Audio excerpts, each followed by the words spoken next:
Hey, how's it going, universe? Welcome to another episode of Zoobox Goes to the Movies, everyone's favorite movie podcast. Everyone's. Right.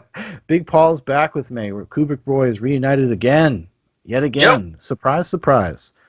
We're working through the filmography. Now, technically, if we had gone in chronological order like we were kind of have been over the past few times, it would have been The Shining, but we did The Shining first. Yeah. Because we're rebels. Well, in Kubrick world, we're all over the place. So, yeah. So today, we're going to be talking about his probably his most popular film, at least in the United States, is 1987's Full Metal Jacket. Full Metal Jacket, directed by Stanley Kubrick. The screenplay was written by Stanley Kubrick, Michael Eyre, who's another, who's a Vietnam journalist. Yeah, and he had his own book about his experiences called Dispatches, which I did not read, but it's heavily based on Gustav Hasford's book, The Short Timers, which we'll get into some interesting stuff about the Short Timers, but and their working relationship.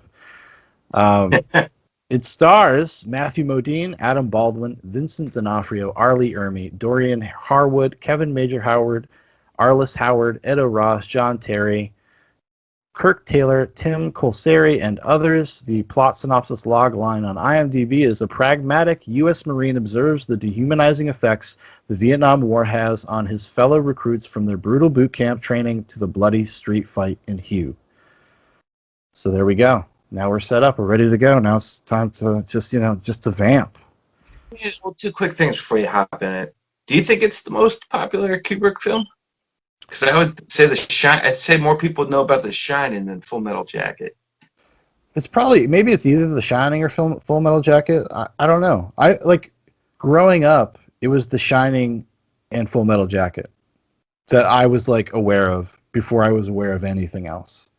And most of the times when you say Stanley Kubrick, I think the average person, the lay, not super into movies like me or like yourself, they probably would think of Full Metal Jacket first, I think. I mean, it has such a huge, which is weird because at the time it was critically lauded, but it wasn't like the awards winner Platoon was, which we actually did an episode of Platoon like a month or so ago. So if people want to go check that out, we talked about Platoon. And it's always kind of, at the time, in a weird cultural way, it was considered the redheaded stepchild of the Vietnam movies, because it was kind of like Platoon, Full Metal Jacket, which came out the same year, and then usually people will round it off with Apocalypse Now.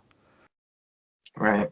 And yeah, but I don't know. I mean, I think maybe just because of our friends, I was aware of Full Metal Jacket. We had a friend, I won't name his name, but spitting image of the Joker. Spitting image of the Joker. He was super into Full Metal Jacket. He had it on VHS, and he wore out that tape. Oh. We're talking about different friends. This is one, we'll say his first name starts with an M, his last name starts with a Y. We're talking about different people. I'm talking about LeCount. Before we all had social media and knew that comedian was what was his name? Dane Cook, yeah. Yeah, this guy would start ripping off Dane Cook jokes, and we thought it was all his jokes because we would never cite or say what he was doing. We're like, man, this guy's hilarious. And it wasn't until a year later where we caught on.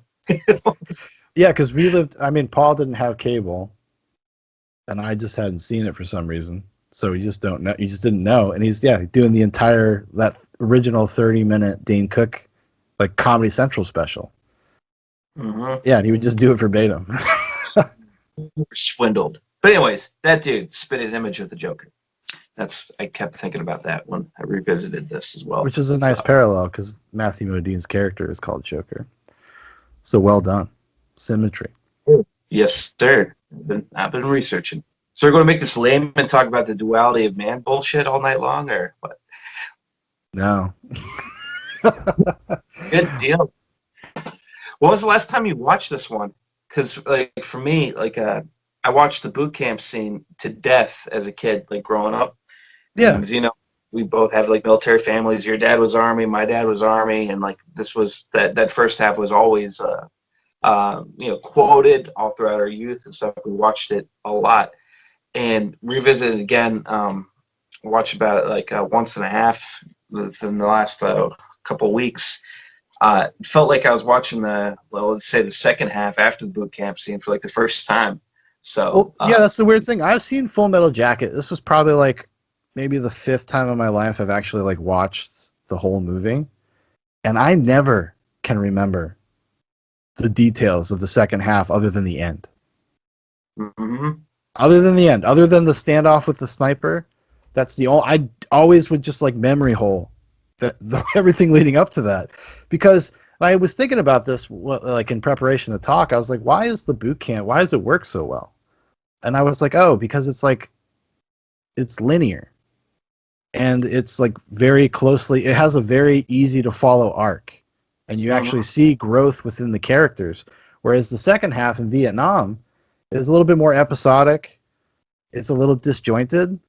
It's kind of more, and that was, I think that was on purpose. Kubrick trying to talk about the kind of the chaos of the situation. It does mirror the book in some ways. The book has a lot of like kind of little episodes like that, and the movie is kind of a remix of the book. It takes like parts of the book and rearranges things, and so I think that's probably why it just doesn't have as strong of a through line.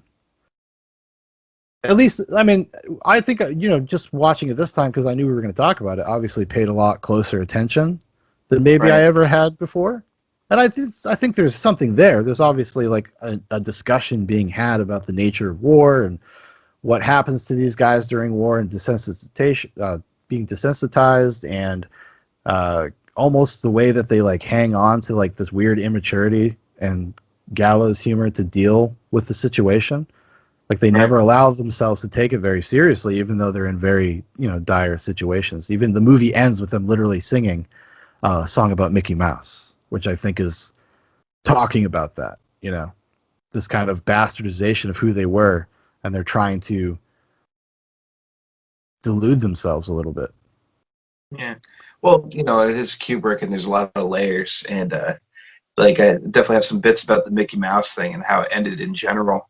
Yeah. But I think a lot of that too, because it's great. Like, go back if you didn't do it in preparation for this, like the Robert Ebert review of this one. Like, I actually, I did see it. Yeah. I figured you would. Because you're solid like that. But it's just so funny how they just shat on this, and just so many people like a lot of our own family members and friends, like, oh, the first half was great, the second half sucked, which I think is funny because it was kind of his point with Joker, in that that scene where he gets called out for having the peace sign thing on, and then Born to Kill on his helmet. I think it has something to do with the Jungian thing, sir, the duality of man. And it was like, what the fuck? That's all a bunch of nonsense. Which, funny, most people look at that the same way. This is like unconventional, and it is more complex, and it's not linear and easy to follow, right? Yeah. And it kind of goes into a bunch of themes, man. But God, man, like Kubrick is such a genius, man. Makes us watch like the same movie 5 times without even knowing it. Well, that's the thing. Like the thematic stuff, like it's so clear. Like going through his filmography, he's just like very interested in certain things, certain conversations, and he, like you said, he's having the same conversation in every movie. He likes to examine power structures and modes of control, and the duality, fate, reoccurrence, like that theme, it's all in there from everything that we just did with Barry Lyndon, Doctor Strange, it's all there. Shining, like you talked about it, it's all there. Because there's all sorts of stuff about, like, the nature of trauma, like we've talked about, and a few other times we've talked about Kubrick movies, like this kind of generational trauma stuff that happens, and about you have like Hartman, the drill instructor, is kind of a paternal figure, traumatizing all of his kids. Yeah. And then, obviously that trauma leads to what happens to him at the end with, the Private Pile going nutty. But, so what did you think of the movie just in general? Like, after you watch it this time, like, did you still like it as much as you did? Like, it was weird. Like, when I watched it this time, I was like, I don't really even know how I feel about Full Metal Jacket. Oh, that's so interesting because I really enjoyed it more now, and I think I like a lot of these others that I've revisited. Made Yeah. me definitely appreciate it more. And like what really stood out for me because we recently did Platoon, is that this aged so much better than Hmm. Platoon. This one could have been released. Well, technically, it did recently get released, but in 4K. But like this could have came out for the first time like this year, and it would have been good. It didn't. It to me like it did not feel dated at all. Yeah, I would totally agree with that. 100. Like Platoon is like watching a soap opera. It's Yeah, so heavy-handed and melodramatic, and that fucking song. Like, on the on the news. like there's nothing, there's no subtext in Platoon. It is just the text. Like you have characters, Charlie Sheen's character with an inner monologue that just tells you everything that you need to understand. They're like, this is what's happening. This is how I feel. Got the awards. It did. Boom. Actually, the only award I think that Full Metal Jacket was nominated for was Best Adapted Screenplay. Yep. Yep. Well, we could talk about that. The author. What the hell is his name? Gustav Hasford. He Hasford. got. That guy is a trip. That guy Well, was a we've talked a lot about Kubrick adapting people's material, right? And how he right. kind of has an indifference to the author. Right.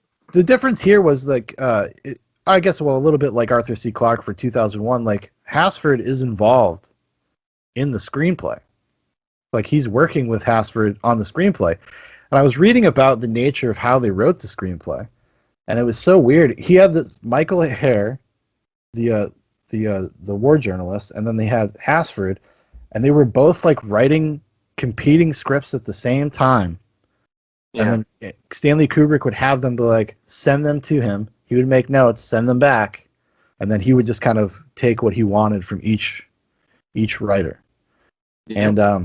And somehow Hasford gets fucked out of royalties for Full Metal Jacket, which is shocking because they try to make the claim like, oh, well, Michael Hare wrote this. This is also about Michael Hare's experiences. And when you watch the movie, it's pretty slimy. They did that guy dirty. They did that guy dirty. He died fucking a penniless writer in the early 90s. Yeah. Yeah, that's what happened to him. The guy who wrote the book for Full Metal Jacket, a very popular movie, died penniless. you know? And Yeah. Well, million 10,000 books across the world. Going to jail for a bit. I did see that. Yeah. That did help. This guy, like, was it like Kubrick's writer? I guess he had a huge falling out with Kubrick and her and all that stuff. Like, so they had her and some other screenwriters go have a dinner with them. I couldn't find any more details on it, but it went very badly. Yeah, and it was funny. Michael Hare apparently warned Kubrick. He's like, "Don't have dinner with us. Don't meet him. Don't meet him." He's like, "You're talking on the phone. That's fine. You guys getting along. Don't meet him." And then they met, and apparently it just went super sour, which is where all the trouble starts. For them kind of cutting him out of the process and him being indignant about it, I guess would be a way to put it. Mm-hmm. Well, Hasford wrote a memoir called Kubrick, whatever, and he said that like Kubrick wrote him a note like, I cannot handle this man. So, like, interesting. But it wasn't the only guy Kubrick did dirty, huh? Oh, Tom, what was his name? Tom Colaseri? Is that what his name is? Yeah. I just read it. Yeah, Tom Colaseri. Yeah, the guy who was originally cast as the drill instructor. Mm-hmm. Yeah, can you imagine having a job for a year and then Arlie Ermy, this little slimy fuck, came and stole it from him? Like, intentionally stole it from him. Right. Intentionally. 100% intentionally. It was just like, they cast this dude, they bring him over to fucking England, they put him in the house, he's working as a technical consultant and he's doing other things while he's waiting for them to start filming. Arlie Ermy is also a technical consultant because they were both in the Marine Corps. And Arlie Ermy just... instructors for the Marine Corps as well. Yeah. Getting people ready for Vietnam as well. So specifically for Vietnam, which is why they were interested in working with them. And Arlie Ermy would help Colaseri out, quote unquote, help him out when they would be doing auditions for the grunts. And so, because when you do that voice, when you do that drill instructor voice, you blow out your voice after a couple hours. You can only do it for so long without fucking. So Colsari would have to take breaks, and then Arlie Ermy would come in, and Arlie Ermy shrewdly got Leon Vitali to put him on camera. He wasn't just reading lines off screen like Colsari was, because Colsari, that's what you do when you're in casting. You just sit on the other side of the camera, and you kind of just read lines. Mm-hmm. And Arlie Ermy gave a performance, and then the rest is history. Kubrick wrote Colsari a letter, didn't even talk to him, and I loved Colsari's reaction. Like when he's because Leon Vitali, who's also Lord Bullingdon in Barry Lyndon, becomes Kubrick's like assistant, and he's tasked with like doing all this dirty work. And Colsari's like, the second letter gets sent, and then Leon Vitali has to call Colsari and say, hey, that letter you wrote him back after he fired you really hurt his feelings. And Colsari's like, why the fuck am I always talking to you? And he hung up the phone. It's like, you slimy fucks. But you know what, though? He ends up getting a part as the helicopter gunner, and it is an incredibly memorable scene in the movie because of how dark it is. Like the dark humor of that scene it's so fucked. But it is, and it also makes the sniper scene more prevalent too with Joker's arc as well. That's what he specifically calls him out for. Like, have you killed even women and children? Because it's like what's his last name? The helicopter gunner is like, he's like, women and children? He's like, yeah, why not? He's like, oh no, actually the line is, he's like, what about women and children? He's like, yeah, the only thing different is you got to lead them less. He's like, there's two types of VC. If they're running, they're VC. If they're standing still, they're well-disciplined VC. Which is, even the helicopter scene though, like Kubrick made that hell for them too. They're talking about like all this time doing it. It wasn't even filmed the same. Because they had to do it in the chopper, and then Joker and Hartfield? Rafterman. Did it like in a bunker and whatnot. So like it just even that quick minute long appearance was just like took days. Well, they did it in a day. They shot for 12 hours. Kubrick would not go in the helicopter, so Leon Vitali is on the helicopter with the camera, and then Kubrick would get sent the footage. He'd watch it back. He'd give his notes. So that's why it took so long. It took all day to do it. And then at some point when they're finishing up, Kubrick calls and says, hey, I need you to come look at this footage with me. Make sure we got it. And they had to drive 100 miles after a 12-hour day to go sit with Stanley Kubrick at Stanley Kubrick's house, because Stanley Kubrick, they filmed this movie in England. They can go anywhere. That's Kubrick ain't going nowhere. They filmed on Paris Island for a little bit, and then all of the Vietnam stuff is actually just in England. Yep. So, filling a shit ton of palm trees too. Just planting them on. Right. So that's also not the only actor that Kubrick tortured for this as well. Vincent Vincent D'Onofrio, yeah. Very. He kept every time he put on more weight for it, because that's like one of the changes from the book, right? He's skinny in the book. Right. So in this book, he gained 70 pounds for this role, which I believe to date is still the most weight an actor's put on for a role. Mm-hmm. And there's another one. So he gained more, and then he got to a certain point, and Kubrick's like, nah, he looks like he can kick everybody's ass. He needs more weight. And then he kept on adding on the pounds. Oh, because Vincent D'Onofrio is a big dude, and he was and he was a working actor in the 80s. Like, he was in shape, He was in good. He was in really good shape, and it's funny. After this, I don't think he ever totally lost that weight either. Well, yeah, he did. Because I was going to say, because after that, then he got bulked up again to be in that cameo for Adventures in Babysitting. No, that was filmed before. Huh? That was filmed before Full Metal Jacket. Oh, that's what he looked like when he went to England. Oh. So that's what he did to his body. He turned himself. He went from Thor to fucking Private Pile, and within a year, in, as Kingpin in the Daredevil Netflix series. You know, that was just, oh, this is all that Kubrick weight. This is all that Kubrick weight. Well, don't you remember? You've seen Men in Black, right? He's Yeah, yeah, Edgar. yeah. He's Edgar. The bug took over. Yeah. Sugar. More. Actually, well, that's a good place to start. Like, let's just talk about the boot camp section for a little bit. Do you still think the boot camp part is the best part of the movie? I don't think it's the best part of the movie, but well, actually, I I holistically liked the movie. I think it's the most entertaining in terms of like dark comedic value with it too. But if you do step back and reflect on it, I think it's just as horrifying as every other aspect of the film as well. But I do think it is like what we kind of alluded to at the beginning of this bit here is that it is, you know, very linear and easier to follow. Like you're watching a transformation. Most everybody understands the concept of, you know, basic military training, and most everyone understands, you know, basic storytelling of like, you know, a journey. Here's a development. Here's what we're going into, right?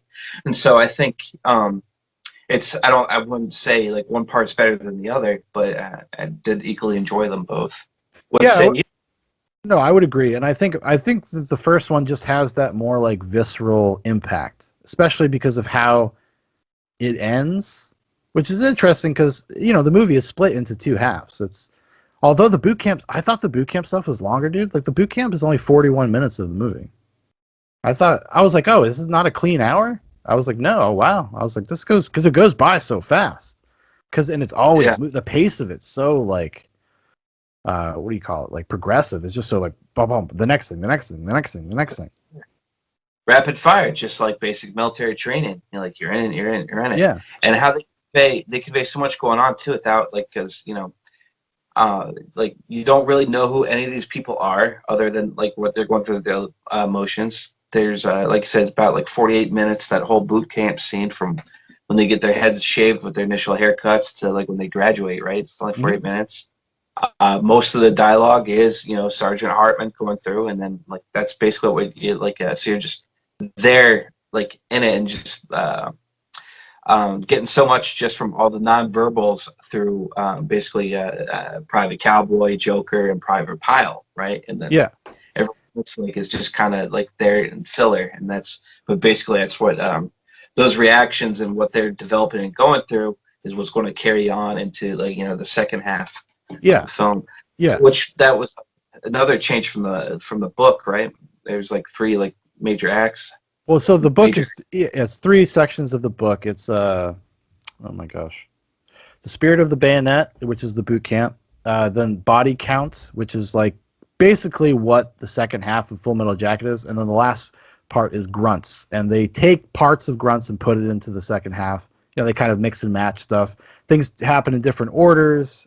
People meet each other in different places, et cetera, et cetera. Like the sniper scene at the end of the movie, like the whole sequence, that like 25-minute long sequence, is actually like 3 different parts, separate events in the book, and they just kind of condensed them into one thing. One of the interesting things I thought about as a choice for Stanley Kubrick as a director was that he makes you like authority. As the audience, you really like Hartman. Like you're like, oh, what a vicious, brutal bastard! But oh my god, like you like him because he's funny. Like how devious is that? Like, you know, this idea that like this kind of love of the state structure, whatever you want to call it, something like this, some smart word insert here. But like I thought that was really interesting.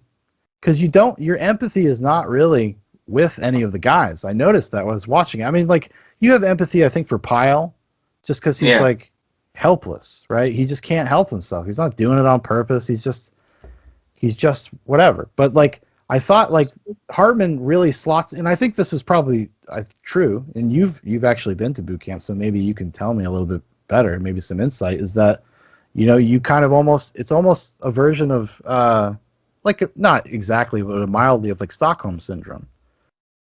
Like, you know, they gain your respect through like this kind of attrition. And I think that the audience has the same experience with with that character, with Hartman specifically.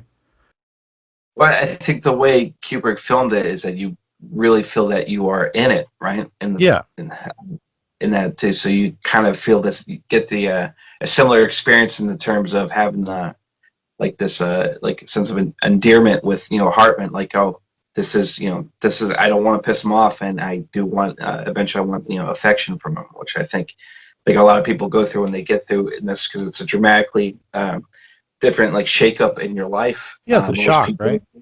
it isn't like that. It's not that intense. Mm-hmm. The whole point of that is to go through is to complete very, very basic task under extreme amounts of pressure, and that's part of the whole transition. Like doing things. Or we're going through into that before we get into more like technical training. So Yeah, yeah, because that's it's about to kind of break you down on a fundamental level, right? yeah, Just so to get you to acquiesce, so that you'll be disciplined and you'll listen, you'll do what you're told. yeah. Like it's this it's Born again hard, man. So it's absolutely, but I was gonna I'll go say for it. Hartman's journey with some of these characters, like Joker and even Pyle. When Pyle snaps and becomes a good soldier, all of a sudden, then he gets that positive reinforcement. Like I just found that interesting. Like it does, so it kind of reflects what you said. Like you want that, you want approval from these people, which Right, I can't imagine it being any other way, honestly. Because right. at the end of the day, like I guess part of the broader philosophical question is like, is this necessary? And it probably is when we're talking about, maybe not specifically for Vietnam, because Vietnam was a shit show, but just in the nature of being a soldier in general, right? Right. Huh. So I had I had a little something there, but like we're slacking, man. I don't even know what you're filling this conversation with, but I Oh, have Vermont's finest whistling pig piggyback rye, age very 6 nice. years, Very nice. 100%. I wanted to get really in the spirit of being, a broken down Marine, who's got nothing, you know? You want to be a pogue? You want to be a So, pogue? so we Right. were, no, I don't want to be a pogue. I'm not a pogue, Paul. I'm a fucking producer. Okay. Yeah. So I'm drinking black box whiskey. Now, this is Ooh. whiskey in a box, as you might find wine in a box. And it was a little experiment. It was on the clearance bin, clearance aisle. Okay. It's normally like $30. I got it for $12. I was like, well, that's a low enough barrier to entry where I'll go there. I'll do it. And you know what? I mean, I drink Jim Beam. Like that's what like my normal thing is. So Mhm. it's fine. It's fine.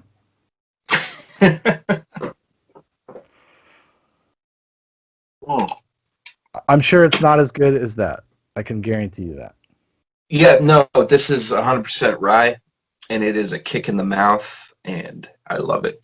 I Yeah, love it. I've seen it before, and that was on my list of things I want to check out in the near future, for sure.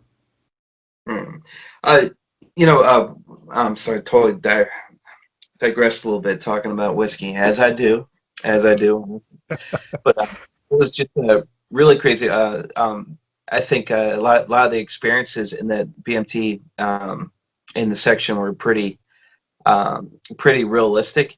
The one thing I thought was really interesting, after living some life and like revisiting that, as well as like when they're all out in the bleachers, and he's talking about Whitmer and Hmm. then Lee Harvey Oswald and stuff like that, and just going on and just the way he's basically bragging about the kid, like Yeah, 12 confirmed kills from a 25-foot up tower, blah blah blah.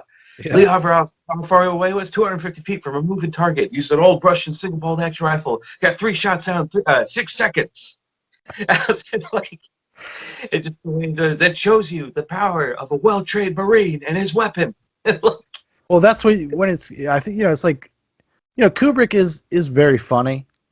If you watch all of his movies, like there's actually a lot of humor in his movies, and that's just kind of one of these weird things. I think like this weird endorsement of of extrajudicial justice this kind of like this violence, but it doesn't matter. It's a good shot, dude. Like, come on.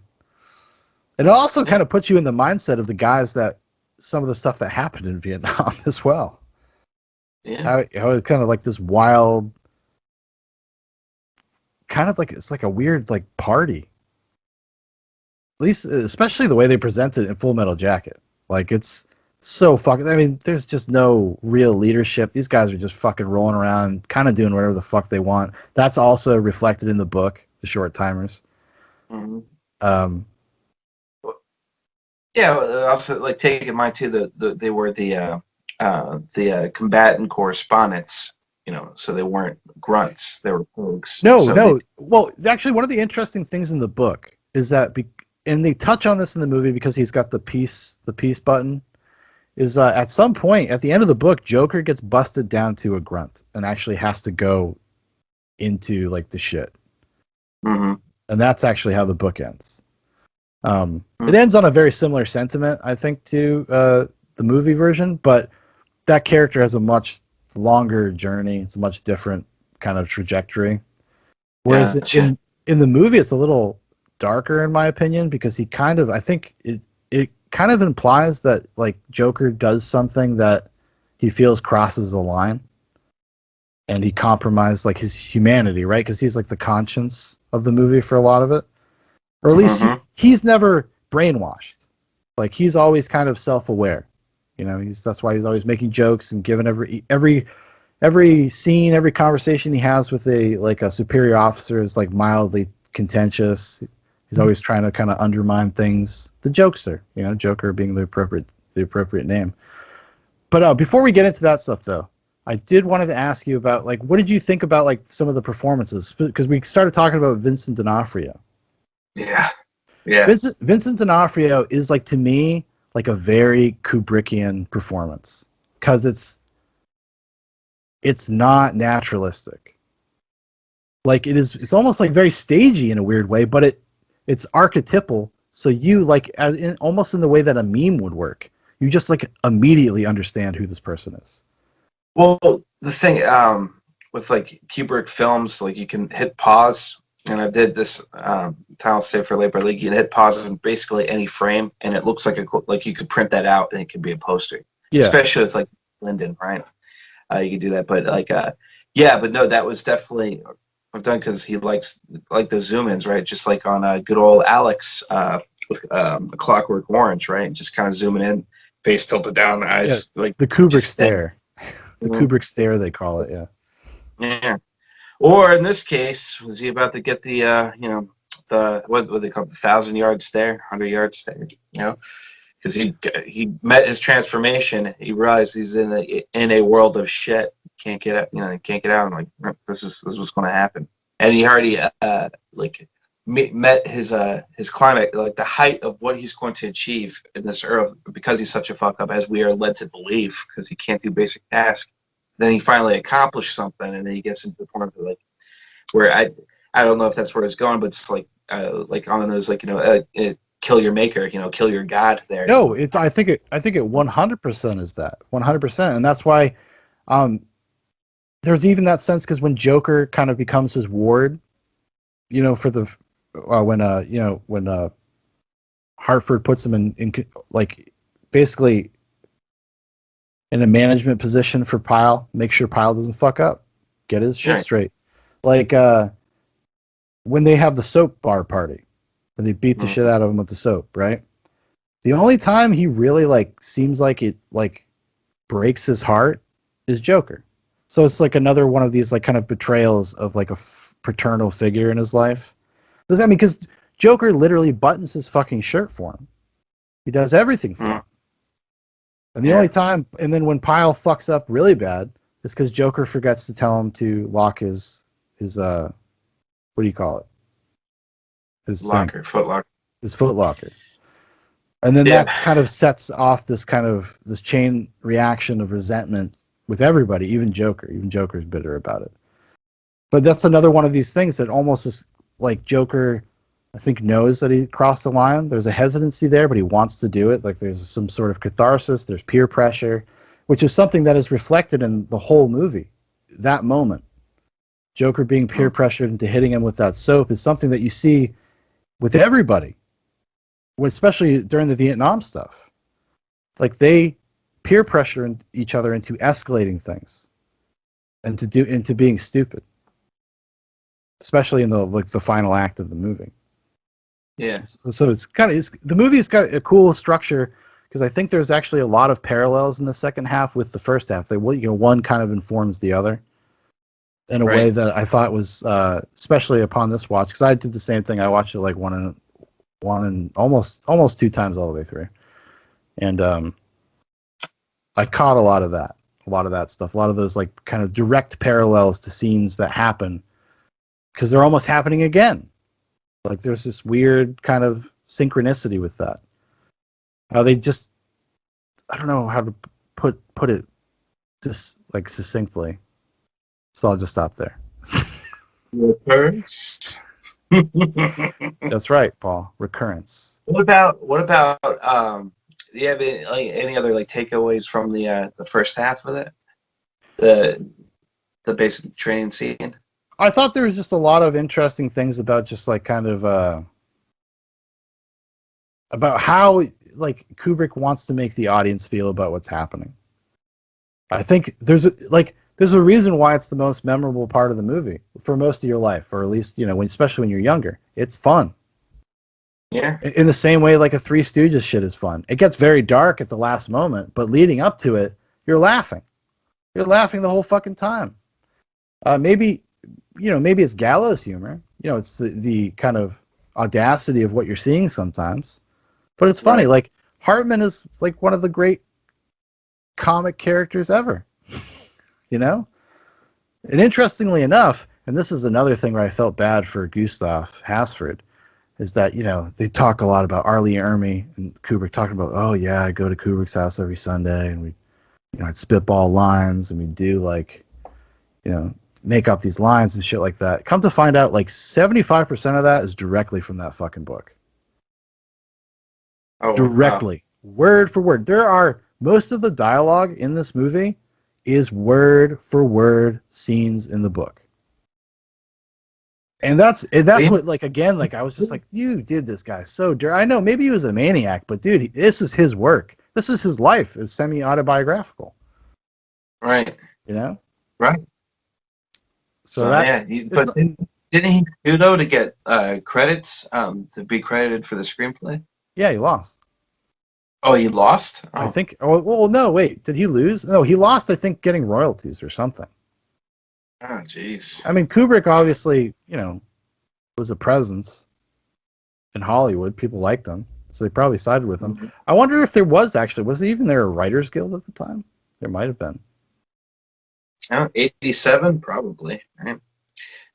Yeah, I don't know. It wasn't that long ago. Was it? I did see that. I did see the interview with Vincent when he was talking to Kubrick. He was telling him to come out to England. And he's like, "I don't have an agent." He goes, "That's easy. Call up an agency and say Kubrick wants you on a film." Yeah, I was just casting a Kubrick movie. Yeah. Yeah, well, it's interesting. What's awesome is the scoring of this film is actually from his daughter. He went by like a pseudonym on there. Yeah, Abigail something or other. Yeah. Abigail Madell or some shit. But like he did an awesome job selecting music from the time and to meet like on the meta level for each scene in there. So they're like the Doctor Strange level. We went down that whole thing with the ants go marching, one by one, and then the whole background of that too. But just kind of looking up that lineup, there's like we roll up with like Hello Vietnam, or like in the beginning, which I found out like that was I did more like digging on that, and it's like it was controversial because Vietnam was so controversial, and it's kind of a pro-Vietnam song, pro-war song that was being chanted out there at the height of when it was released. It was very anti-war, so you had this whole like cultural thing going on where we're fighting the communists, and then the other half is like, no, all we're doing is killing babies. Yeah, because it's an interesting layer to the movie, because the movie ends up being about the way propaganda works, Mm-hmm. I mean, that's the whole second half of the thing. It's just like, that's all the whole discussion. Like, what are you showing in these articles? Why aren't you taking pictures of more dead bodies? We got to show people we're winning. We're winning hearts and minds here. You know, like where they actually fabricate stories that they report, and the editor, the head in chief editor comes in, or the editor in chief comes in. He's like, no. Like, we're gonna make something up. Yeah, no, seek and destroy. No, swift and sweep. Swift and sweep. So it's like when the movie starts with that, it's like a reinforcement of this thing, and also it works on two levels because it works in the acknowledgement of this kind of sense of propaganda, and also kind of the vacuum that the movie starts you in. Because if you go to boot camp as one of these guys, that is the sentiment, right? That's the sentiment. Why else would you join the fucking Marines? But no, it just lines up there because it is a feel-good country song, like Johnny Winters, whatever the fuck his name is. Right, you get in there and you're going through the very first like basic thing that you do. They start shaving your head, right, and then you go right into you start the journey, like with that propaganda piece, being the song or pro-war song, at the time, and then just because the whole thing, a lot of it too, like we'll talk about is just kind of like the fakeness of everything, right? Corporatism and just like these fake ideologies to push agenda tied in with propaganda. And like the Dixie Cups version of going to the chapel, this little whimsical feel good empty platitude song about falling in love, going married, and that's playing while the Marines are all in their bunker talking about wanting to get in the shit, needing the trigger time, that yard stare, and in the background you got this like, we're going to the chapel and we well, because exactly, and there's this resonance with the themes of the movie where it's like this simple-mindedness that is encouraged in these guys. Like it's a fucking game. Yeah, what you saying, like, because prior to that, editing rooms, like, yeah, win in the hearts and mind, but while simultaneously wanting to kill, and get into the shit and do these things. So I mean, it's yeah, because that's what Rafter Man's kind of thing. He's like, man, I've been here fucking a while and I haven't seen anything, man. I want to go fucking shoot somebody. You see it and you look at it again, and he's so pathetic in the going to the chapel scene where they're in the bunker talking. He's like, oh, you'll get it too. He's like, I will. I'll get you. Like, you might as well say, like, don't worry, you'll fall in love soon. You'll find the one. Yeah. Well, it's just that, like, level of pathetic, like little boy, like, oh, like, so.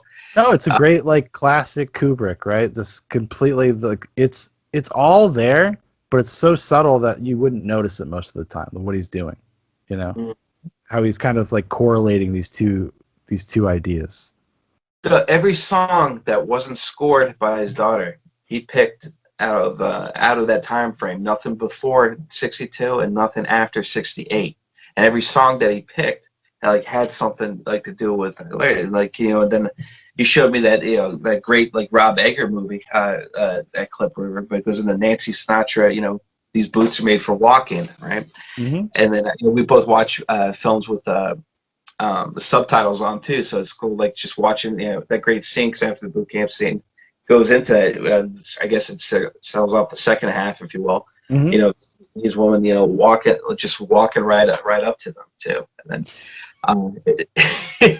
it was like the infamous lines, oh, it'll be so hard, blah blah, but then it kind of like goes a little bit deeper, and like you read into that, you've been messing around where you shouldn't be messing, all these, you can go down that rabbit hole too, but it's there, just like the other songs that he puts in there, to kind of serve that purpose, and then was another one I pointed out, like the Wooly Bully by Sam the Sham and the Pharaohs, which is a great fucking song, and it's also subtly one of the darkest parts of the movie, in my opinion.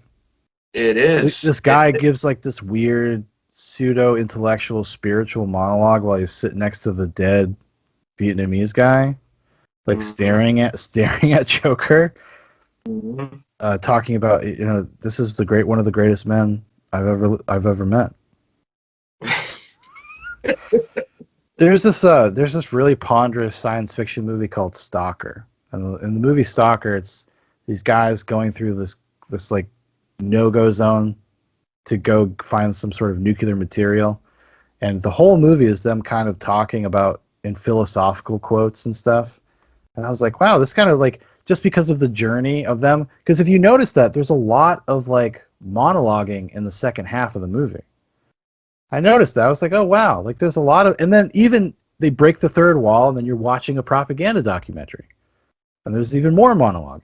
Like, I just thought that was really interesting. So if anybody out there has ever seen Stalker, that might be too out there. I don't know. I just reminded me of Stalker.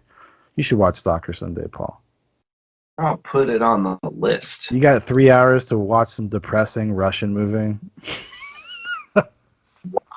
Why not? What am I going to do? This is Watch the kind football? of that's the kind of things. That's just the kind of things where it's like I wish I was like a wealthy person and I had like a theater room in my house and I live near you and then I could have you over and we could drink whiskey and smoke cigarettes and watch like depressing Russian movies because nobody will watch them with me. But I'd make you. I'd make you. But yeah, that's so that scene with Willy Bully, yeah. Yeah, well, it's great too, because it's when Joker squares off with Animal Mother. They're talking and they're just both engaging and talking shit. Mm-hmm. And really, the general theme of like Willy Bully is like let's not be squares. Like let's get with the times, get on with this new dance, and again, falsely glamorizing these fake ideology or fake truths of like what they're actually getting into, playing into that propaganda. So just very much the same way that the Dixie Cups version of going to the chapel was used for that scene as well. So I'd really but it's all this reinforcement of this idea of like how purposefully, willfully immature all these guys are. They will not let go of and I think it's almost in a weird like reflexive way to like keep their sanity, where they're just like, not to be too pedantic, but like little boys out playing games. It's the kind of shit you would do on the schoolyard. You know what I mean? They literally just left the schoolyard, most of them. I know, that's what I'm saying. Right? Like this is their first like adult experiences. They don't, and like I don't know if it's super controversial to say, but sometimes the military can keep people in kind of arrested development, gives them a way to like kind of never mentally progress as adults. No, that's fair. It's someone who like left active duty. There's so much that you get institutionalized no matter what branch you join. Like you get told when to go to the doctor, when to go to the dentist. You be here, do this, PT, do that. Take these trainings. So like when you get out of it, it's very easy to keep you in a state of because their main the government's main mission is to keep you functional and ready to do whatever they need you to do. And then when you get your own self-awareness, it's easy to get caught into that state again. Exactly. Especially you're in your late teens, early 20s, right? Of course, yeah. Right, you're figuring things out, and then while a lot of things are being taken care of for you, right? You're being told where to go, what to do, what to train. So that's what I mean. Like this is what I was talking about earlier about this kind of philosophical question. Well, does it have to be this way? Like, yeah, I guess it kind of does. Like if you don't have that, then it's not going to function. If you don't have people kind of with like almost like I hate to say narrow worldview, and I don't say any of this stuff like in a to be judgmental or anything. I think it's just the nature of the beast, and I think that's part of the movie. It's just kind of exploring that, and then you have ostensibly kids, guys in their early 20s out there with fucking machine guns, wreaking havoc in some foreign land. No, for sure.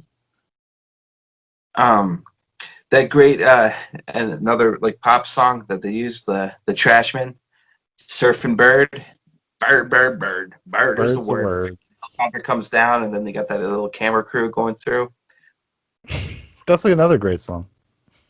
Mm-hmm. Oh yes. Well, that's what I mean. Like the movie has like a self-awareness where it has a sense of humor about it. And because those songs are so on the fucking nose. Yeah. Yeah. They're on the nose, but I don't know. They also get mad at. I mean, I looked at backgrounds of every single one of them, and it's like. Oh, and that's why it could all be room 287, but it's just but Kubrick is the master, and we don't put anything past him, man. We don't put I anything think past him. I think if you can The most textually, common one was ending the film with Painted Black by the Stones, right?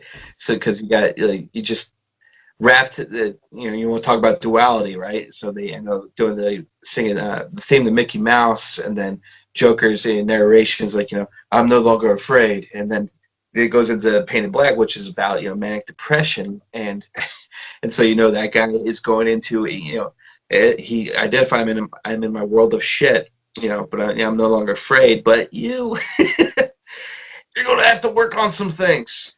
which is it's interesting. It's one of the interesting things about actually the line, "I am in a world of shit." It's actually repeated by 3 characters: Hartman, Pyle, and Joker at the end of the movie. It almost is like the crescendos happens in the beginning of the movie. Hartman says, "You will be in a world of shit." That's like one of his opening lines, and then right before Pyle he's in the bathroom, he's going crazy. He says, "Yes, I am in a world of shit." Right before he does what he's going to do, and then Joker at the end says, "I am in a world of shit, but I am alive." I think that's the last line, or no, and I'm no longer afraid. I don't know what that means. Well, I think it's interesting because it's just the same. It's the concept. It's this acknowledgement of kind of like accepting your lot or something, and accepting the things that you're being asked to do. right. Like that's like that's why I don't like some people. I read somebody saying like, "Oh yeah, Full Metal Jacket's kind of got an upbeat ending." I'm like, what are you fucking talking about?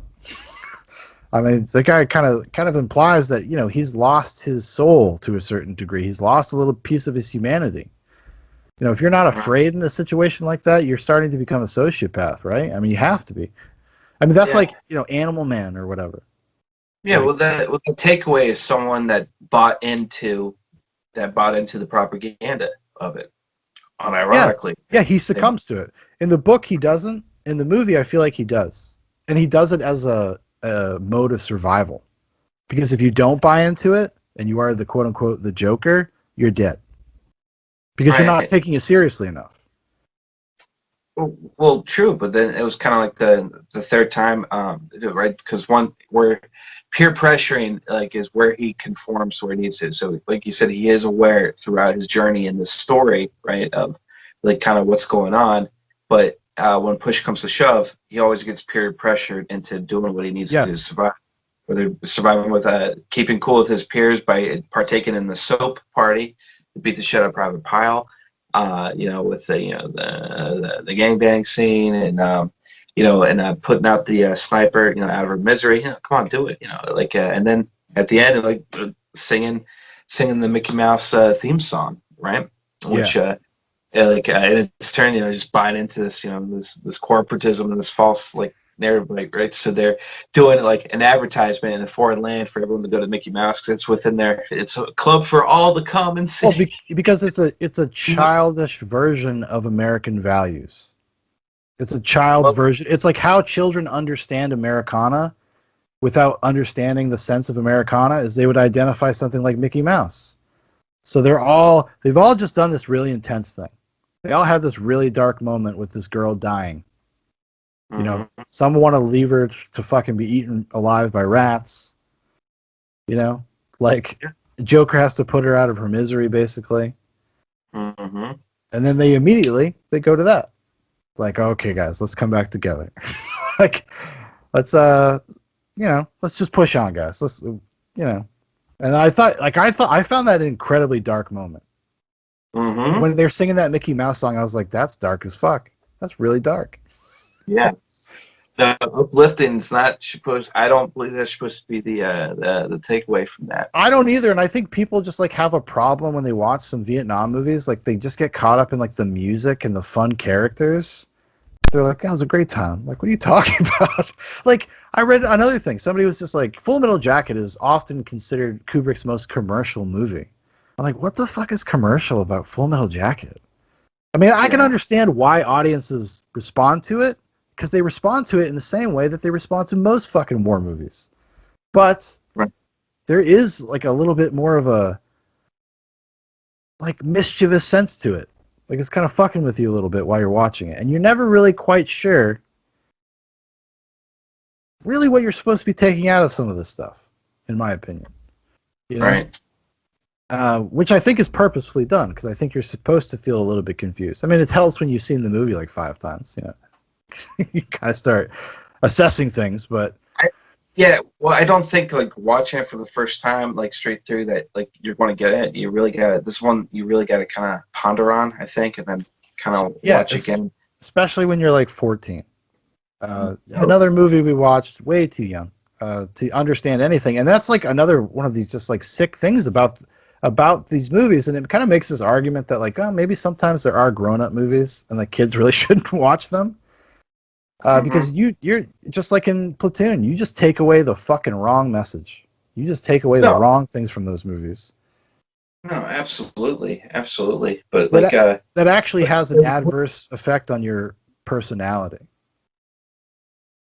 You know what I sure. mean? Because you could be a real dick for a couple weeks after you watch Full Metal Jacket when you're 14. Everybody wants to be Hartman, like you know, like everybody's just running around treating each other like shit. Everyone wants to be there for it. Absolutely. Do you, what about like the Cold War themes in there? So like, The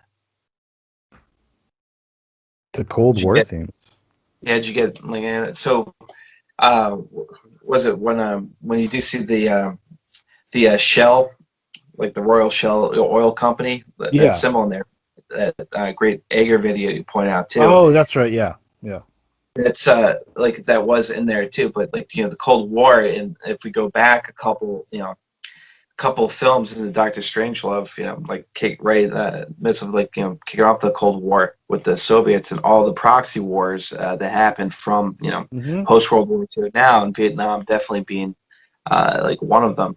And since you pointed that out, maybe it's like a little Room 287, but you never put it past like Kubrick.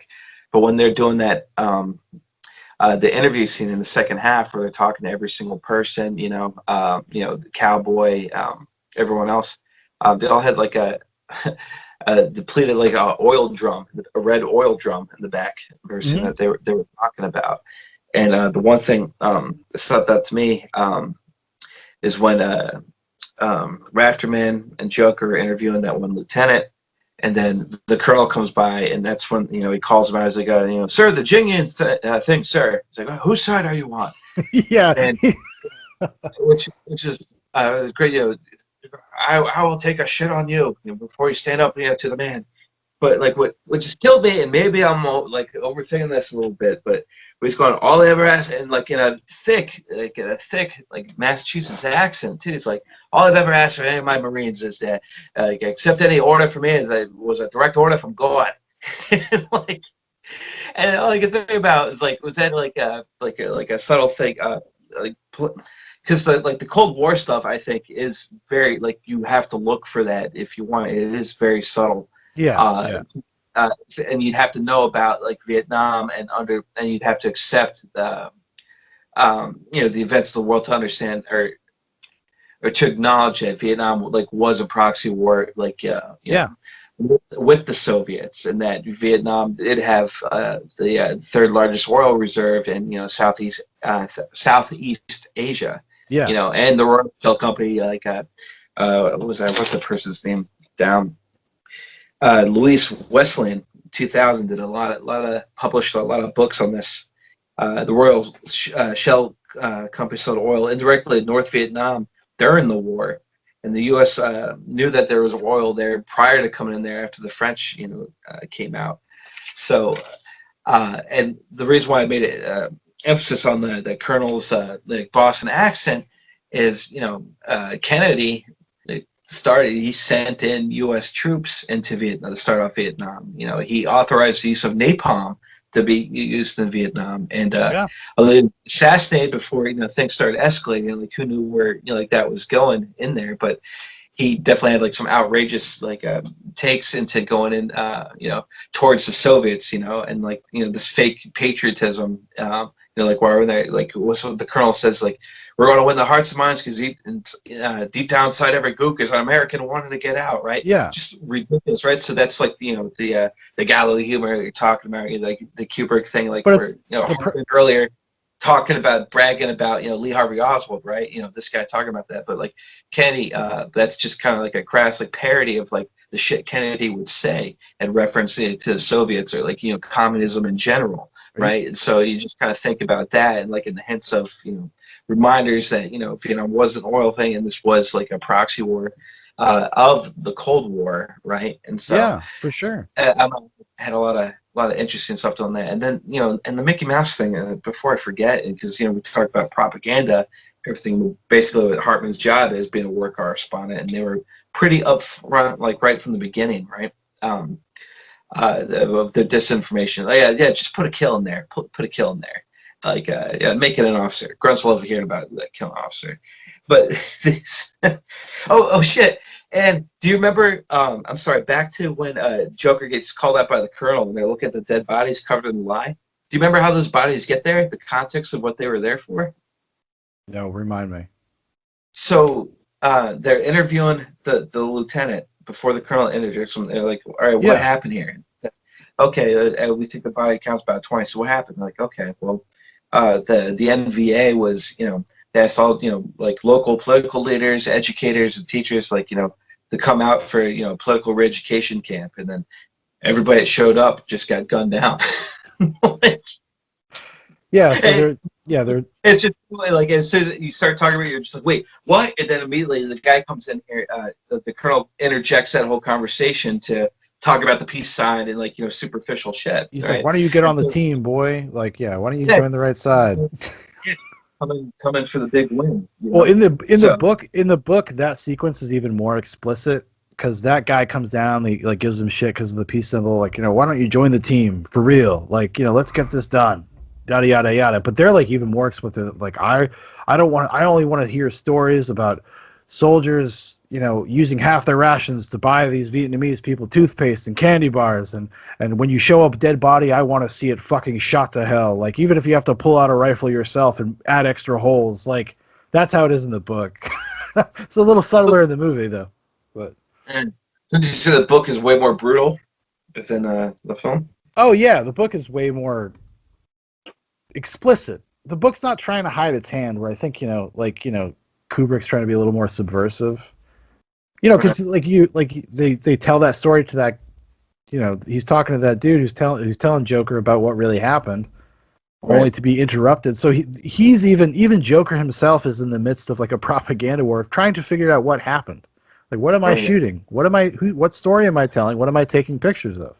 What's happening and how am I going to frame it, and like all those things going on. Yeah, but again, propaganda and like seeing the Mickey Mouse we talked about, it's like they're childish to understand what American values are, and they're singing that going by there too, and sticking with that theme of the very subtle like Cold War like themes or things like that. Like, but Disney is a huge propaganda machine for the U.S. government.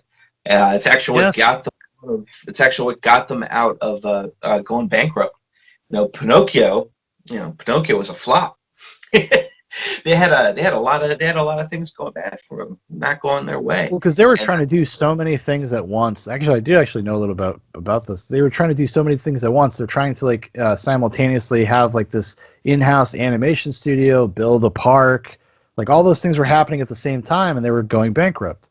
And then the U.S. military came in and offered them a contract. Yep. And basically, they've been CIA ever since. Okay? You ever hear about MK Ultra? Yeah, that's what I'm talking about. Okay, a lot of Mickey Mouse imagery. Okay? Anyways. You ever hear MK Ultra? Why? Because the CIA did help them scope out some real estate in Orlando and do this, and where these people are fucking, they're everywhere. They're involved in every aspect of the things that you watch and think you care about. And crazy. It is crazy. But I also think Kubrick used them singing that Mickey Mouse song at the end as another nod to the propaganda machine and the most famous like propaganda machine, but though most Americans, most people don't view them as a propaganda machine, No, which was they don't. another like Kubrickism right there in itself. So I think that was like a perfect ending for this type of narrative, right? Or narratives, we should say. I No, just thought, I think it's great, and it's classic Kubrick, and this is why Prophet. You should really give these other movies a chance, you piece of shit. Like, yeah. because like if you like Full Metal Jacket, Prophet, okay, it's the same movies he's made 5 other times, like we've already said. Okay, so go back. I know. I sent you a copy of The Shining. The I sent first time, I that's sent the I sent first you a time. copy. I sent you a copy of The Shining. I sent you a copy of 2001: A Space Odyssey, the remastered version. Ooh. So maybe you should fucking wake up, buddy. Paul's just wants you. What do you got to say to him? What do you got to say to Dan Prophet right now? What's that? I'll go watch Copland, you fucking pussy. Thanks. That's what I'm telling you. Fucking Stallone. Tell you what. Hey, But no, Stallone's great. Come on now. Whistling Pig, finest wine distillery in Vermont. Go check it out, Dan. Go check it out. No, but I think it's really interesting, and I'm glad that you brought that up because it really does like the idea of Disney being also kind of this propaganda arm, a part of the war effort, especially in World War II, and then obviously later as well, in ways maybe we don't even really understand. Do not put it above our intelligence agencies to go into Hollywood and try to seed things in movies because they actually have. They've openly talked about this. They just act like, oh, that's the thing we used to do. We don't do that anymore. That would be crazy if we did that. Well, that'd be crazy if we did that today. Yeah, yeah, Sam. What torture?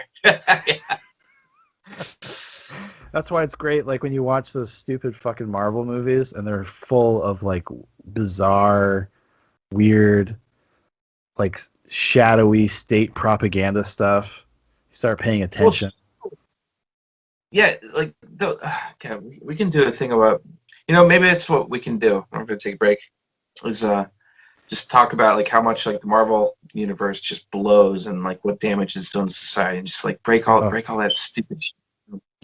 In a weird way, COVID might save us from the scourge of that, though, because now if movie theaters kind of go the way of the dodo, which is looking like a lot of major movie theaters are going to close, they can't afford to operate because the margins were already so thin.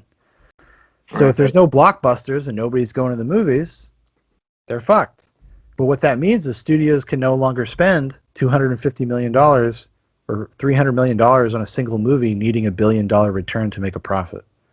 So actually, those things might actually go away, and they're actually, which, you know what? Now that I'm thinking about it, it's actually maybe worse because now they're going to do, it's all going to be like streaming shows that all your kids are going to grow up watching.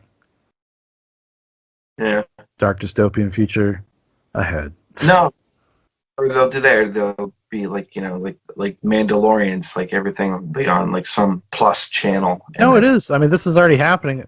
Just a little side tangent. Like Warner Brothers kind of like is putting a nail in the coffin of theaters because they decided to like, oh yeah, well, Wonder Woman 84 has been moved 3 times. It's supposed to come out in June, got pushed to August, then to October, then to Christmas Day, and they announced the other day that they're going to do a simultaneous release. So if you have HBO Max, you will be able to watch it with your subscription with no extra charge. You'll be able to watch it on HBO Max day and date with the theater. Nobody's going to go see that in the fucking theater if it's on HBO Max. Why wouldn't you just spend $12? Even if you didn't have HBO, why wouldn't you just spend $12 rather than go fucking spend $12 per person to go see it in a movie theater? No, exactly. No. I've tried to support the movie theaters, man. They have like these like retro classics I've been going to see. Like my wife and I went to go see like John Carpenter's Halloween on our anniversary on Halloween. Nice. Yeah. I've taken Foster to see some movies. Took him to see Land Before Time. Took him to see Minions. Awful movie. They all can't be winners, man. They all can't be winners. But they were $5. They're $5. Like all their flashback screenings are $5. I'm like, sweet. But anyways, But yeah, we live in the midst of a lot of propaganda, you know. And there's a lot of stuff in this movie that's in the background. But yeah, every day is being propaganda. But at the end of the day, do you think that's what this film is largely about? Like, what's your big thing? Like, what would you think that say this film's about? I think If it you were is. writing a DP log line, actually, I not that specific. I But think it is in the same way that like Doctor Strangelove, Barry Lyndon. It's about classes of people, power structures, and the way you control them. I think even something like The Shining is about that. Just just a microcosm of it because it's just the family unit.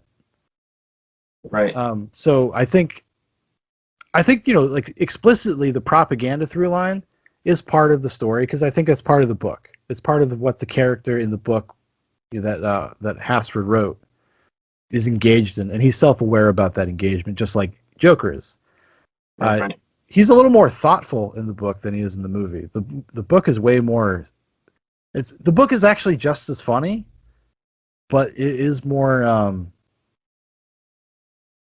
serious in a way. There's a weird stylization to Full Metal Jacket, and I think that's kind of a product of where they shot it.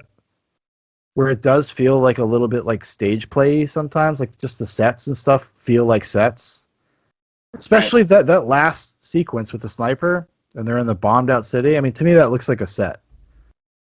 Like it looks like a Hollywood construction. It doesn't look like a real place to me. Not in the same way that if you watch like other war movies, like go watch like Saving Private Ryan, right? And they go out to a bombed out city that looks like it's a real bombed out city that's like tangible. This felt like almost like a.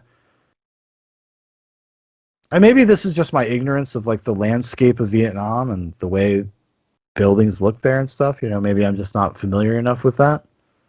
Also, that could be. It could totally be on my bad, Stanley. My bad. I didn't mean to besmirch you.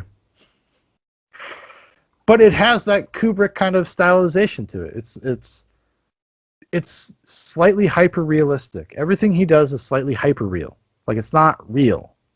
It's like a little extra because he's building everything on like these in the same way, like I said earlier with Private Pile. Like Private Pile as a character is an archetype. It's in the same way that we would experience a meme today. Like when you see a good meme, they don't need words. They don't need anything. They just need a picture, a freeze frame of something, and you immediately understand what it's getting at. Depending on and it can be put in context that you immediately understand it. Private Pile, the first fucking second you see him, which is kind of the genius of Kubrick making D'Onofrio gain more weight. As soon as you see Pyle, like you just understand him. Right. You understand what he's all about. Like you just do. You just get it. There's no effort there. And I think largely the movie itself is all about that. Like there's so many things that are archetypal, that are things that you just kind of like on a subconscious level just understand without having to be prompted, which is what, kind of the mark of a good filmmaker, honestly. Because filmmaking is a visual medium. Like if you have to actually like verbally tell me the story, in some ways you've kind of failed. Like you have to have this like perfect marriage between those things. And I think more often than not, Kubrick does a really great job with that. Because he's not explicit. He's not holding your hand. He's not like saying, this is what this means and this is what I want you to take from this. It is a rare respect for the audience that like you don't often get, especially nowadays, especially in reference to the conversation we just had about like, Marvel and stuff. But just modern audiences are not comfortable with subtext anymore. If you don't spell it out explicitly for them, they do not explicitly understand it. They can't feel like good about what they're watching. People nowadays buy movie tickets or go see movies or stories or whatever to feel virtuous. They think they're like they're performing activism to go see Black Panther. That's the world we live in. It's that like shallow and stupid. And that's another layer of modern propaganda. Like that is this opiate of the masses shit that is just controlling you, even though you're doing these kind of insipid, shallow things that don't actually mean anything. And you're serving just in the same way these soldiers are ultimately serving this kind of nebulous corporate force, I suppose you could say, you could frame it as, right? Right. that's what people nowadays are doing when they do nothing but consume garbage media, thinking that they're doing something good in the world. Right. But all they're doing is making some fucking giant corporation even more giant and wealthy. Exactly. And you heard me go on this rant about music, years ago, talking about this, the perpetual hooks. Everything's on the nose. You don't dissect anything anymore. And then everything you're listening to nowadays is a fucking jingle for something. It's a jingle for something. Jingle for that wet ass pussy. Yeah, buddy. Yeah, buddy. That's what that jingle. I mean, but that is, dude. That's the culture. That's the fucking culture. Yeah, I just nothing, man. I've never even heard that song all the way through. The only way I've heard it is Ben Shapiro singing it. That's good enough for me. Yeah, Google it. YouTube it. I don't know. It's like I have such a strong indifference to it. Like I don't even care. Like I was like, I could never hear the song and never give a fuck. I could never give a flying fuck about the song. If I ever hear it, like people are like, oh, it's funny. You gotta like so you can understand the memes. I'm like, I don't want to understand them. I don't care. But you should totally watch it on mute. You know what I'm saying? Because that is what we would call in the biz bootylicious. Oh. Yeah, but their butts are fake, Paul. They can't even get like real enjoyment out of that, you know? Okay. That's not like watching some hot ass pog on Pornhub. It's not the same thing. I went there. It happened. These are fake pogs, everyone. These are fake pogs. I'm not going to tell you what that means. Go look it up yourself, young boy. What? The one last thing I wanted to say too, though, is just everything and all the wrecks and ruins through the film. The things that were like predominantly still sticking out were like advertisements for shit through all the wrecked like cities and everything. And so like in terms of like propaganda and just like what we're talking about, like it's a jingle. So you got to make somebody money, and it's just like is that another like Kubrickism? Just talking about like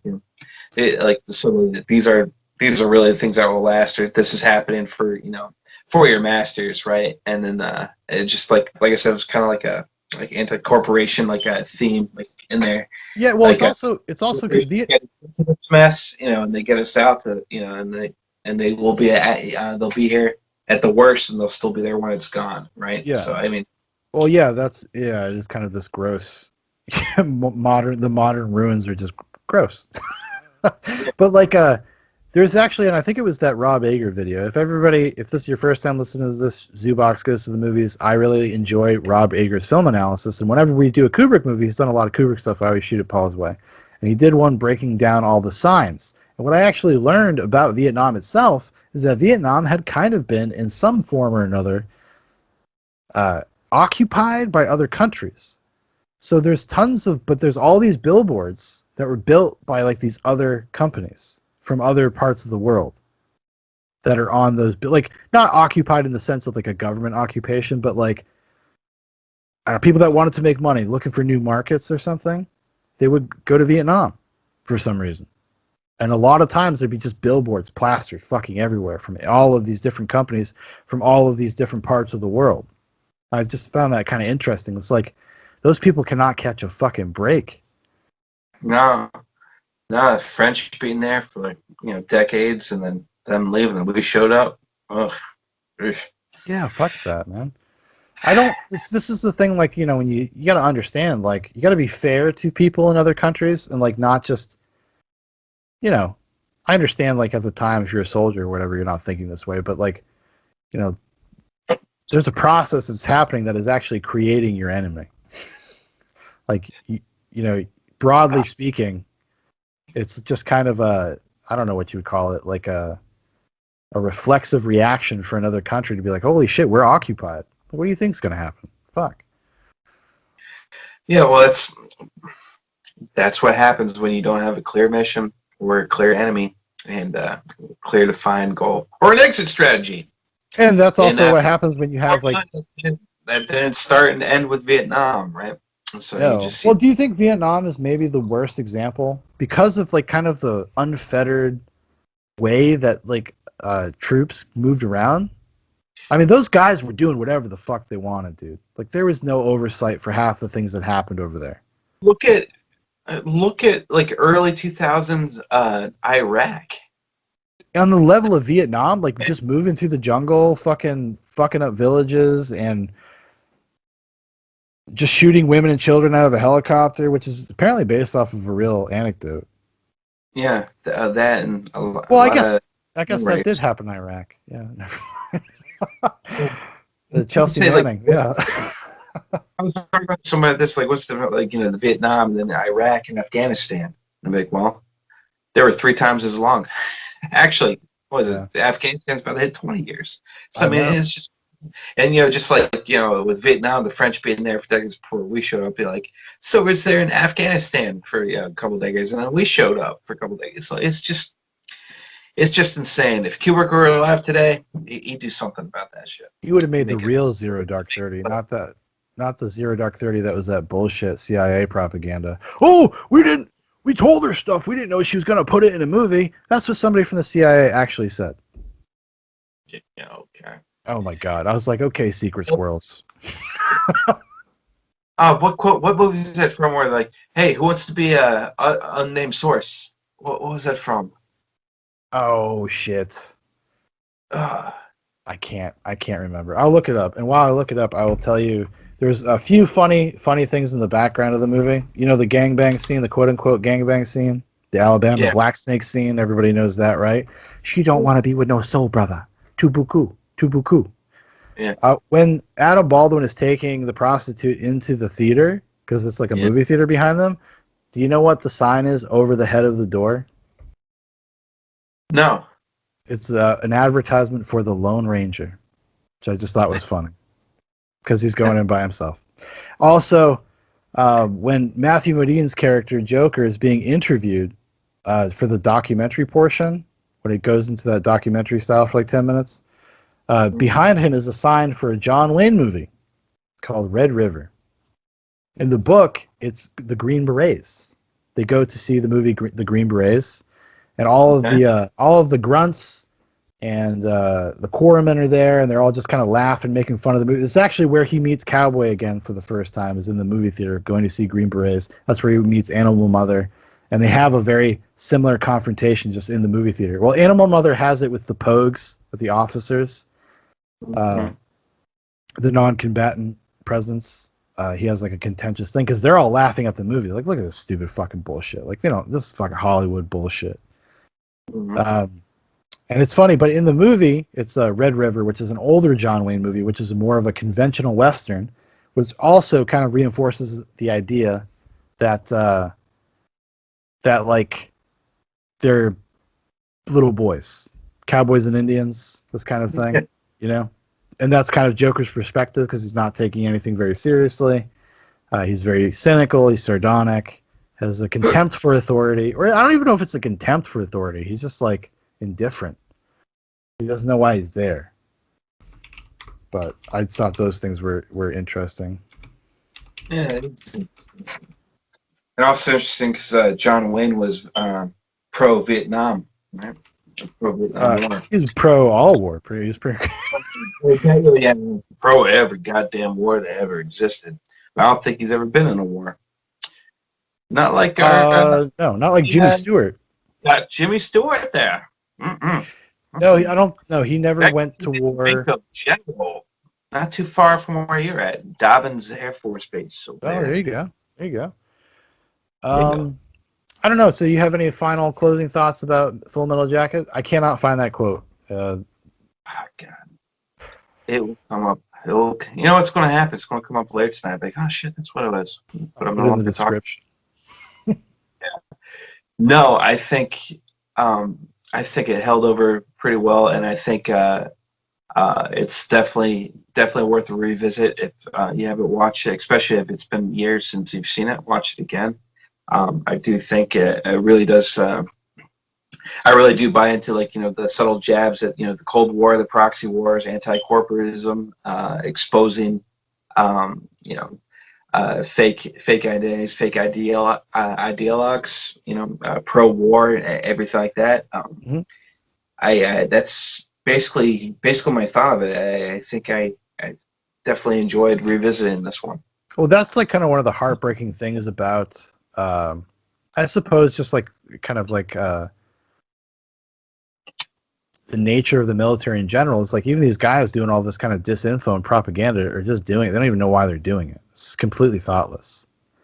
They just know it's their job. They were just told to do it, so they just do it, which is an awful perspective to have if you're a person with any type of power or authority.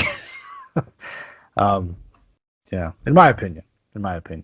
Ask these cops that are going to be trying to break up these Thanksgiving parties over this coming weekend.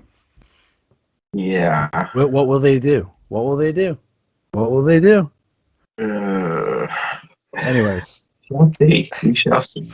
I don't want to get too political on Zoobox. I wouldn't want to get too what? Sorry. If you do something, I'm going live. I don't want to get too political on Zoobox. We try not to do that here. We never talk about politics on Zoobox. It's fucking verboten. We don't do it. It's not done. You know what happened, Paul? You know what happened to one of our live streams? Fucking ghosted by YouTube.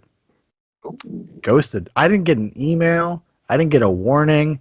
I didn't get shit. I woke up the next day, gone. Like it had never existed. Even on the back end, I can't see it.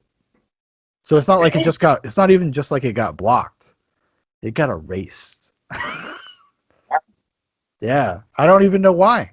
They don't tell you why. It just said this video has violated YouTube's terms of service. So if you go down to our Facebook page, the link is still there. But if you click on the link, it'll give you this little message that it was removed for violating YouTube's terms of service. Quit fucking up, bud. I think I said something about killing journalists, and then I was like, "Whoa, wait! In Minecraft." That's a joke. It was a joke. It was an Alex Jonesian joke. Okay, but now we're big time. We've been officially censored by YouTube. We're basically the same as Tim Pool. Basically the same. Anyway, so what did I think about my final thoughts about the movie? I agree with Paul. I think it holds up very well. I don't know if I would put it as like my favorite Kubrick movie.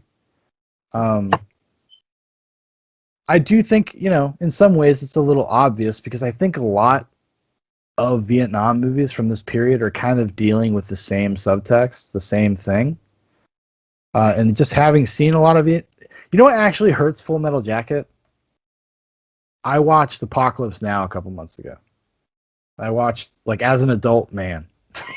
I watched Apocalypse Now, and Coppola put out what he calls his final edit. So there's the theatrical cut, there's Apocalypse Now Redux, which is like over 3 hours long, and now there's the final edit, which is like kind of a happy medium between the two. And it is phenomenal. Like, I didn't realize that I liked Apocalypse Now until I watched it this time. I had not seen it since I was like 17 either. But I've never watched it. Apocalypse Now is great. We should do it since we've done Platoon. Maybe we'll do Apocalypse Now at some point in the future.